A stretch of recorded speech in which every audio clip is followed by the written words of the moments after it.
இந்து சமய அறநிலைத்துறை சார்பாக அருள்மிகு ஆண்டாள் நாச்சியார் திருக்கோவிலில் வச்சு திவ்ய பிரபந்த பாடசாலை நடந்துகிட்ருக்கு.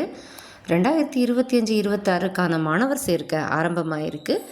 எல்லா குழந்தைகளும் தகுதியுடைய குழந்தைகள், அதாவது 10 வயசு மேற்பட்ட குழந்தைகள் 20 வயசுக்குள்ளே இருக்கிறவா கலந்து பயனடையணும்னு ஆண்டாள் நாச்சியார் திருக்கோவில் சார்பாக வேண்டி விரும்பி கேட்டுக்கிறோம்.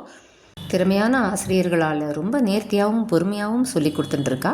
மாலை சாயங்காலம் 6லேருந்து 7. இதுக்கும் கொஞ்சம் நேரம் ஒதுக்கினா கான்சன்ட்ரேஷன் பவர் வரதோட நற்பண்புகளும் கூட தன்னால் சேர்ந்து ஓடி வரும்.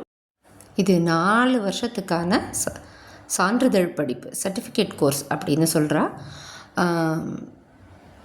இதில் படிக்கிற குழந்தைகளுக்கு ஊக்கத்தொகையாக மாதம் 5000 ரூபா கொடுக்குறா. கரும்பு தின்ன கூலி மாதிரி பிரபந்தமே ரொம்ப அழகாக இருக்கும். சின்ன குழந்தைகளுக்கே கண்ணனோட விளையாட்டுலேருந்து எல்லாம் சொல்லி கொடுத்து வளர்த்தா இது ஆண்டாள் பிறந்த பூமி, அவரை தவிர விளைஞ்ச பூமி இல்லை. எல்லா குழந்தைகளும் ஆண்டாளாக இருக்கணும்னு ஆசைப்படுறோம். ஆண்டாள் கோவில் நிர்வாகம் சார்பாக வேண்டி விரும்பி கேட்டுக்கிறோம். எல்லா குழந்தைகளும் பயன்பெறணும் அப்படின்னு சொல்லி மறுபடியும் கேட்டுக்கிறோம். ஜெய் ஸ்ரீமன் நாராயணா.